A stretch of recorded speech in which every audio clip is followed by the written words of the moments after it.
Okey, geng-geng mestikan nampak ramah kuih apa ni hang siap dah untuk hari ni. Jadi, awak mula tengok ni lah dia barang. Saya tunjuk ke barang. Jahat dah jahat ni. Tengok barang Ni dia. Dah nak nampak ayat ni barang. Tengok sendiri.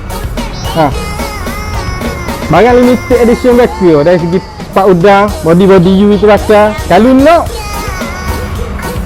walk in saja, ni dah kapur. RM650. Angan bos mulai buat design kosong. Hari tahu mu tengok kan angan nak pakai geng ni. Geng Alota Verosi Tapi tak comel bila kita tak beri lagi habis gas jadi tak boleh lah sekadar buat comel tak jadi. Kita nak pakai kan. Jadi hak ni aku nak RM650. Design kosong aku nak wai. Tepek stiker jadi nampak bol. Baik dah. Saya cukup komen. Rate berapa nak bagi? Kali 10/10.